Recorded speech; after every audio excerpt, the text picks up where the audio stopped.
Hello everybody and welcome to Adobe Live. We'd like to begin by acknowledging the traditional owners of the land in which we are streaming and creating today and pay respects to elders past, present and emerging. My name is Flynn, I'm hosting today and it's wonderful to be here with you. I can see a few people in chat already. Ray from the UK, it's 2 a.m. That's amazing commitment. And Johanna is also in chat looking after us. Thank you very much. And Alessandra, great to see some friendly faces. If you are watching on YouTube or Behance, jump into chat and say hello. It's always wonderful to hear from you. We're right at the end of our series because it is Adobe MAX next week, and we've been inviting some of the speakers to come and join us on Adobe Live. Give us a little bit of behind the scenes stuff of creating the content that they've created for Adobe MAX. Have a chat, get to know them. And so if you've got any questions as we're going through, please do feel free to throw them in chat. So we're here with Joy Chiang, artist from here in Australia. Hi, Joy. How are you? Hi, everyone. It's wonderful to have you here again. We were just chatting before we went live. I was like, this is your third time. You're like a veteran. It's actually your fourth time hanging out with us on Adobe Live, which is super cool. It's been so fun. It's been great. It's great to have you here. I know you've got such an awesome session because I get to see it before it's live, which is really cool. And I know a lot of people are going to be blown away with what you can do with Firefly and Adobe Express, which is super cool. So if anyone has any questions as we're going, again, don't hesitate to throw them in because Joy does this very, very well. I'm very impressed by everything you've created for Adobe MAX. But for those who aren't familiar with you or your work or your practice, how you got where you are, maybe we could do a little bit of a recap before we kind of jump in who you are and what you do. Yeah, sure. So I'm an artist based in Melbourne, Australia. I actually started off painting physical paintings, and I think that really kicked off my love for art and just any type of mediums and mixing them around. And it was really only during my maternity leave that I had the time to experiment a lot. So I played around with inks and fluid mediums. I then I'm actually doing ceramics now, and I learned 3D animation during my second round of maternity leave. So I think I'm constantly, I really enjoyed the learning journey, which means that I have an array of new skills I'm constantly developing, which then I can kind of mix and match depending on what I want to create and kind of mix them all up, which is why I kind of got interested in AI, because it's added more ingredients to my list of growing things that I'm constantly inspired but also interested in. Yeah, that's cool. So yeah, like more like a Swiss Army knife, like right tool for the job kind of. Yeah, like I'm not professional at any of them, but when you mix them together you have a lot more flexibility in the way you create. We had Reagan on here as well, Taku as well on here, and he talks about being master of none. And I'll say what I said in that session. I feel like that's just the next generation of creators need to be able to do that stuff. There's gone to the days of sort of being of kind of specializing too much in one field, and I think doing lots of things is a really healthy way to create these days. I think kind of have to be good at everything. I don't think you have to be good at everything. But okay, at everything. You have to be comfortable, maybe. Yes, I think being comfortable in changing and trying different things is definitely going to help you in the long term. Nice. I love that. Okay, great. Before we get stuck in, maybe we could either look at a project or we could talk about your session itself. Choose your own adventure. Session. So this is actually the animation that you'll be. Oh no, this is not the animation. That's the cover page, which I also use the exact same process that I'll be sharing in the Adobe MAX with everyone. Yeah. And then the final result actually looks something like this, but it's exactly the same process that I've undertaken. So hopefully we have some time today where I'll share a bit of a sneak peek of how I did it, but also some tips and tricks that I might have forgotten to add into my session, or bonus ones that I was playing around with this morning that I was like, oh, I forgot to share this tip. So a couple of bonuses today. Cool. That's awesome. Okay, well, let's get stuck into it. It's quite surprising. You might be surprised. Yeah, it's just Firefly and Adobe Express that has created all of this. I was kind of blown away when I saw what you can do. I don't think that I could do this. I'm sure if I dedicated myself a lot and watched your session and took notes, I could follow along. But on the outset, if I didn't have someone guiding it through, I don't think I could come up with something this kind of high quality, this animation. Process, you can really create something really, really quickly. So I reckon we'll definitely be able to create something really quick today way. Cool. Like I did this one like this morning on my phone, and I did this one last On your night, phone. and they Cool. yeah, and this one I probably only took 15 minutes. So I think that the thing that takes long is building a library of assets that you love, that you want to animate, or something that you want to use in your arsenal of prompting base that you want to add to.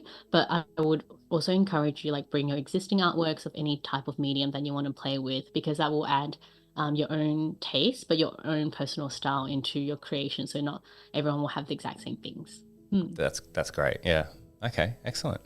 Which I don't know How if do you you can see do my something like this? background. Sorry. Yeah, Okay, your you can background. kind Yep. of see my background. I'll see if I can find a file of it, which is this. So this Oh, is something I rendered in a 3D program with the textures that I love, and it's actually pretty high quality. So if you input this into Firefly, it'll actually give you similar textures. So if I wanted like these streaky, metallic-y bits, it'll actually pick up on some of the details. So if I wanted more metallic bits, I can probably crop it to have more of this, or just export something with more of a certain texture.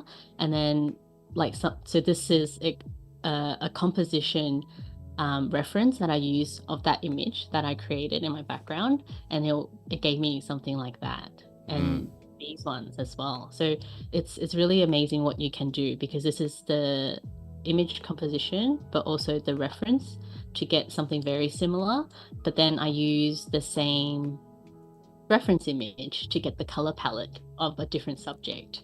Right. With the reference image of my cover photo for my Max presentation to get the mountain landscapes. Because then it has a relationship, right? Like it's part of the same series, so you're not starting from scratch. You can kind of definitely. That's and then, really cool. If I get something that I want, so for example, this is the one I'm going to do the test with, but I really like the line work in this, and I feel like in the next generation I wanted to pick up some of these line details to give me that diversity in textures. I would definitely save this one for the style reference. That's cool. I love that. How many things do you have just stored now?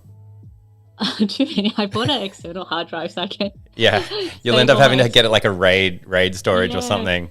And I think because I have a lot of experimentations and stuff from like the first generation of Firefly that I actually really love, which I can't get anymore because it's no longer available on Firefly. But I saved a lot of them because I want to reuse the textures and the style that it's come in, because it's not as crisp as it is now, but I think I got some really cool experiments that I can't like physically describe in words. So I'm really glad that the style reference has come in, because it'll pick up the details in the image. Right. That's cool. I like that. Yeah.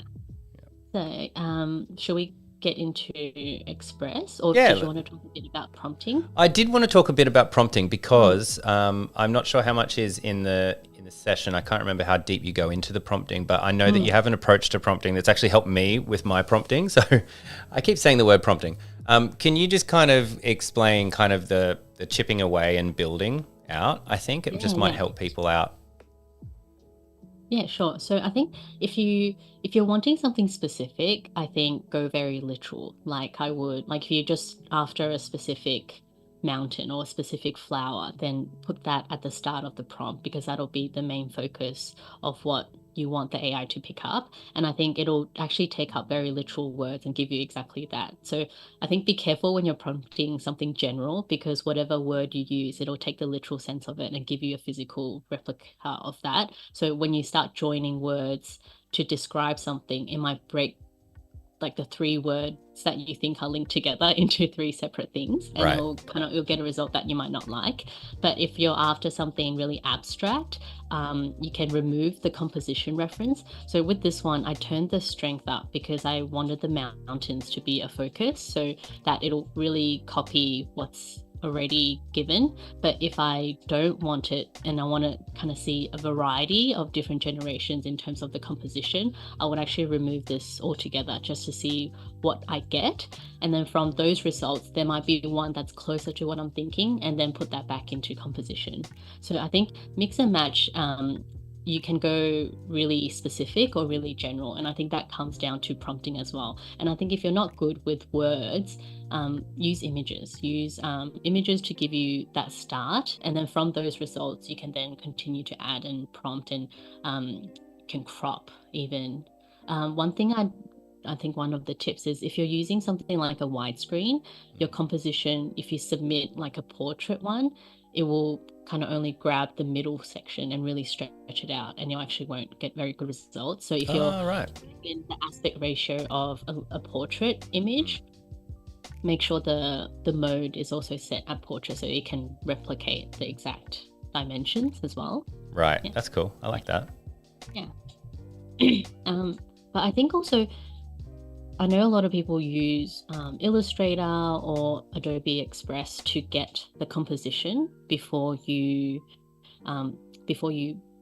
get any generations, and I think that's a really handy and really quick way to tell you, to tell the program exactly what you want it to do, to give it more direction. But if you're just starting and just want to play with some ideas, feel free to go really abstract with your prompt and put in very emotive words. I think mine is quite specific. I was like, I wanted something wobbly, curvy mountain landscape. I put Guilin because that's a city in China that's got really, really high mountains, so that I don't get the very flat peaks. So really think about, like, if I just put mountains, it'll look a bit different than if I put in the Guilin prompt as well. So I think be really specific. Like if you're talking about a beach scene, there are like hundreds of beaches with different looks. So put in a geography reference, like if you want Iceland landscape, or if you want Australian sunny Sunshine Coast beach or wet Sundays, like it's going to give you very different results,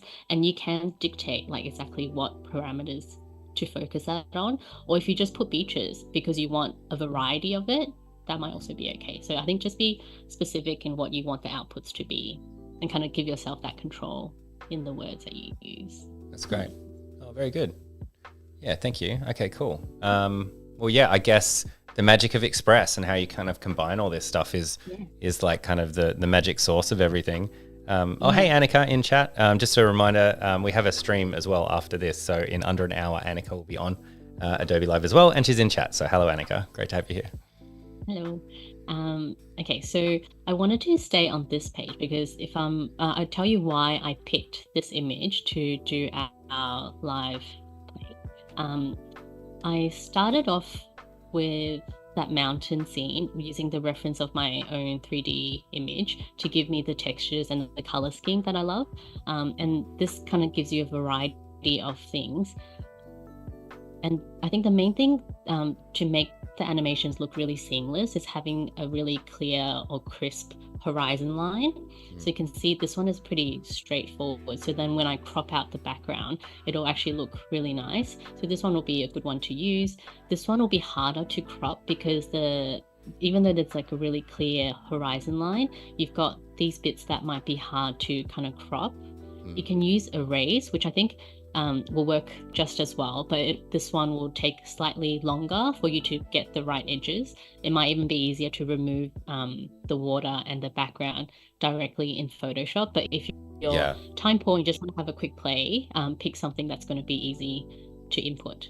Yeah. Like this one will be really easy too because you've got that very clear reflection line. So I picked this one because it's quite easy to crop because the top edges are very crisp. The bottom is quite clear with a reflection line, but you've got a bit of this which kind of will allow you to hide a bit of the water behind the mountain to give it a bit more depth and a bit more three-dimension feel. Slightly cheating, but that's why I picked this one. So choosing the right image is really good.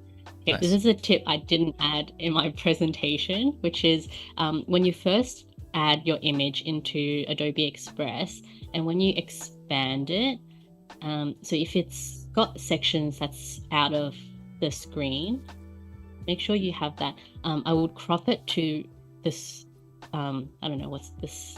Like the canvas? Size? The canvas size. Yeah. So then when I duplicate it, I know all the edges are going to click into the frame without kind of having issues realigning. Okay. So it still exists off the off the canvas. And so Yeah, when so you do if it was like resize, this and then I remove background, I'll have to manually match where the mountain edges are. right. Does that make sense? Yeah. Okay, cool. That's a Right? nice tip. Not That's great. explaining it right. Yeah. There you go. So if Bonus I tip. yeah, that's a Cool. bonus tip. If Yeah. I duplicate this and remove background, I'll show you what I mean. So sometimes I'll remove background first just to see what I get. So for example, if I delete the background, you get this quite nice edge, but then I would have to try and match where the mountain is. But now because I cropped it, you can kind of find exactly where it is Oh, in the exactly middle. center. Right. Okay. I Yeah, get it. without Yeah. having to do that work. Yeah. So now, yeah, this is the background. I So see. like normally I would have to manually do this, but if I know it's centered and it's the exact same canvas size, I don't have to do anything. That's awesome. Yeah. I like that. And then here's something I prepared earlier. So you can, I'll use this water. So this is just a video from,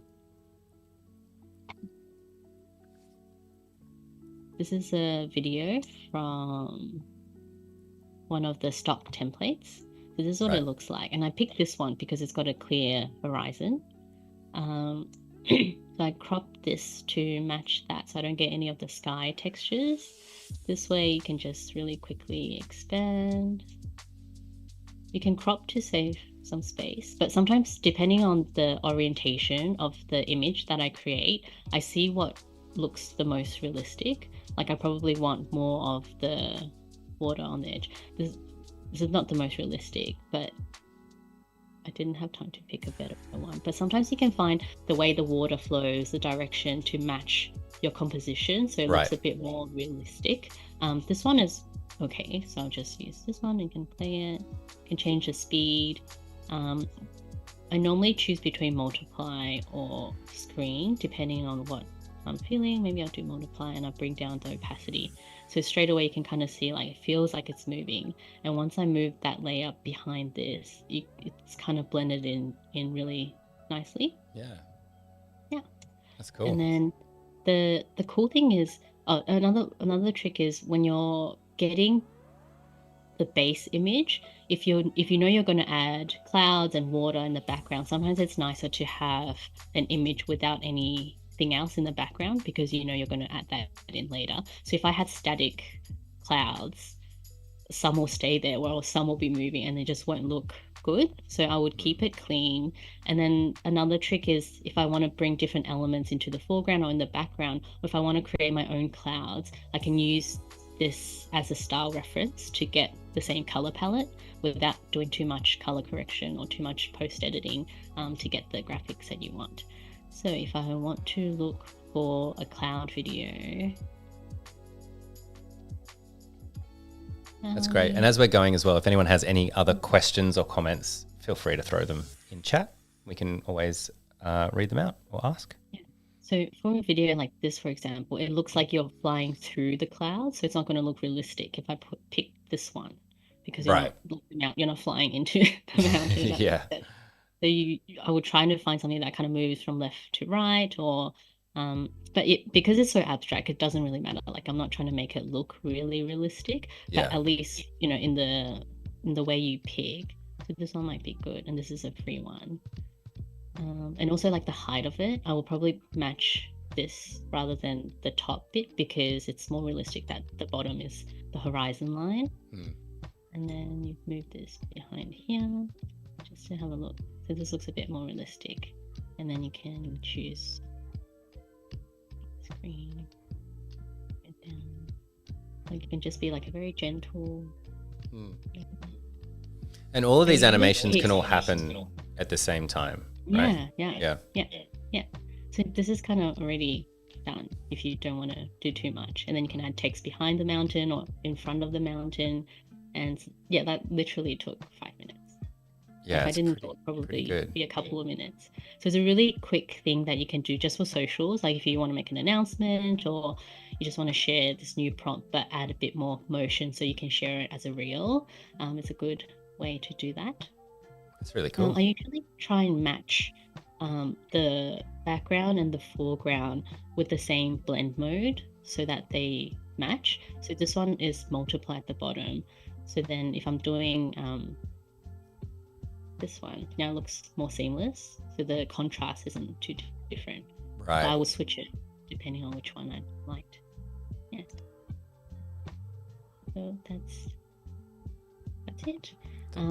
With so quick. This one, yeah. So with this one, it's pretty much the same thing. So I got this background using my 3D one where I turned up the composition match really high, so it actually looks like the same type of composition, and it's even given me the lines. And to match that, I found like an animation that's like smoke.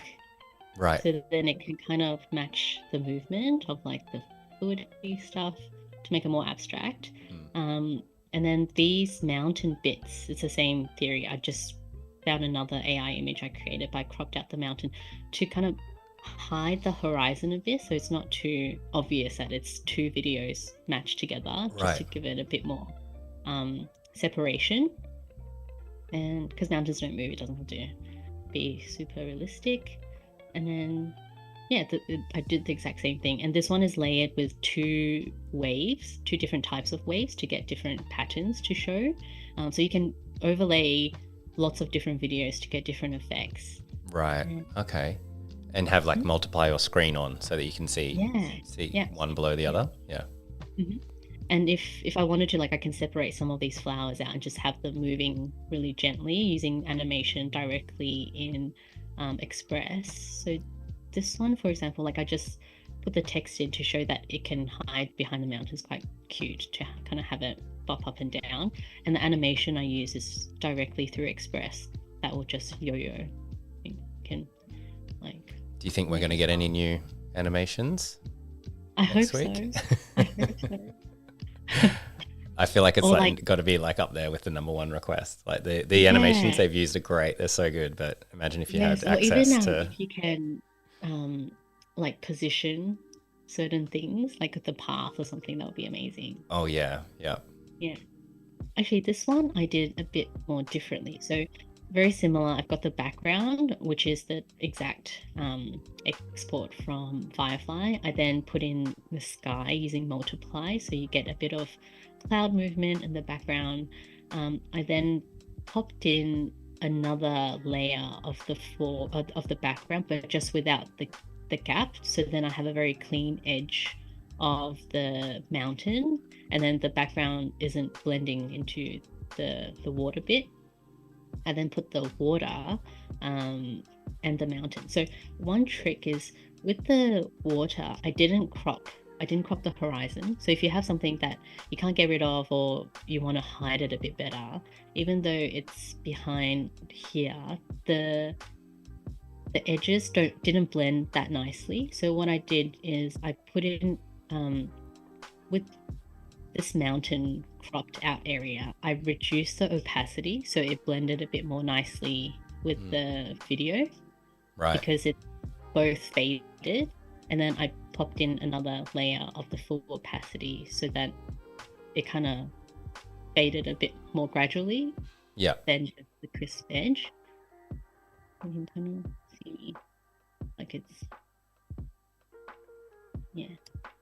That's cool. And then on top of it, I put the smoke thing, which kind of gives it like a nice fade. It's like a vignette.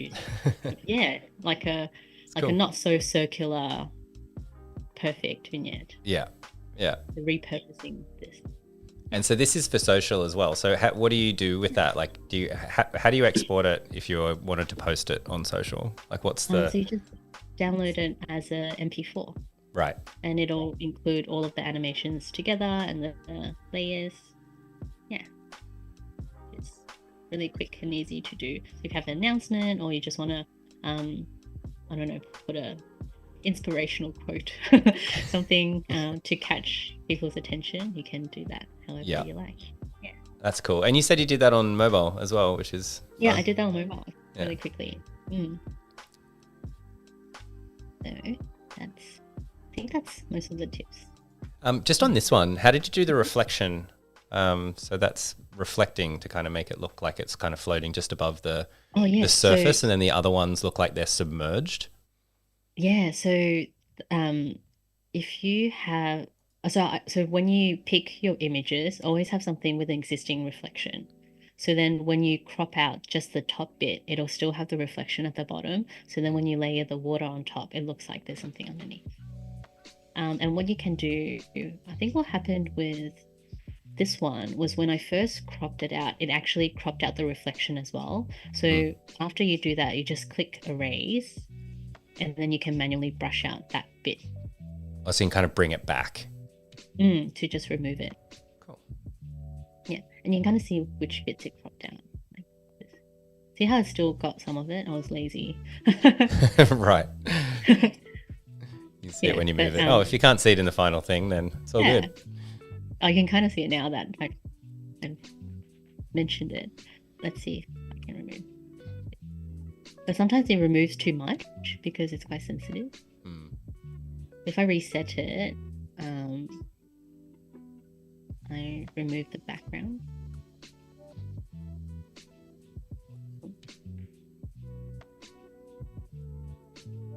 I erase, move the brush size. That might be a bit better. Now I find the brush very sensitive, so if I use a really big brush, it'll probably take out the bottom chunk of the flowers. Right. Now it's probably a bit better. I've removed a bit of it, so just do it slowly. You can do this on another blank white canvas so you can see it a bit more clearly, but I'm lazy. Yeah. It's all good. As long as it looks good in the end, it doesn't matter. Fast and loose. Yeah. Yeah. I think that's it's great. I think it takes us close to the end, unless you had anything else you wanted to share. No, I think just play around with the different exports and reuse your own images to add additional character, but also different styles to combine images really seamlessly. So it's like you're building a new dish with existing ingredients and you have. I like that. Like if I use this one compared to this one, I wouldn't get as many swirls and lines. So it's actually very good at picking up a lot of the nuances in the images. So this one would have a lot more that streaky feel compared to something like this, which is a bit more softer, more rounder. Yeah. Super cool. Oh, I love that. Okay, great. Well, this has been awesome. I love the extra little insights. There's always stuff that doesn't quite make it as well. I love that it's like, hey, I'm not sure if I covered this, so by the way. But I mean, my takeaways for me are just how quickly you can make something kind of look really impressive, especially when you think about that going on social. Like it is the sort of thing that would make you stop and stop scrolling. It's just so much better than just a normal kind of static image, or like there's a lot happening. There's a lot to catch your eye, which, as we know, is all very, very important in our social, online, digital lives. And I think sometimes, like before I make an animation, I'll actually play around in Adobe Express just to see if I actually like the composition of it before I go and build a whole model and make a whole animation. Or if I'm using After Effects, you can really test the end results. Maybe even if you get it 50-60% of the way, at least you know, I'll definitely like the look and feel of this color palette. I like the composition, and then it might give you more ideas to play with when you do your final animation or whichever program you end up using. Yeah. Oh, that's awesome. All right. Well, I'm just going to show everybody the Max website. I'm sure you're very familiar with it, but you can search for Joy. This is how I've been adding people to our list. There's so many names and things like that on there now. So jump on in. You can search through speakers, click who you want, and then down the bottom here, you'll have the session Making Animated Artwork with Firefly and Adobe Express. It'll take you to the page, and if you're logged in, you can add it to your schedule. Bit of a broken record now that we've done sort of 7 of these, I think, but I do strongly recommend that you create a schedule before the day of the event, or it's very easy to miss things. And it's just an easy way to manage because it's a global event. Basically, there's stuff happening 24 hours, but when you're logged in, it knows what region you're in, and you can actually make a kind of schedule for your day. Pardon me. I'm losing my voice. But so if it's your first Max, I do strongly recommend it. Whenever I don't do that, I always regret it. So go in there, see what tickles your fancy, add it to your schedule, and find Joy and add that in too. Thank you so much, Joy. Really appreciate your time, and thank you for everything for Adobe Max. And I can't wait for everyone to see your full session. Thank you. Thanks everyone for joining. Thanks, everyone. Oh, and a reminder, we'll be back with Annika in half an hour. So we'll be back in half an hour. Please join us then. Thanks again, and we'll see you all next time on Adobe Live. Thanks, Joy. Bye. Bye.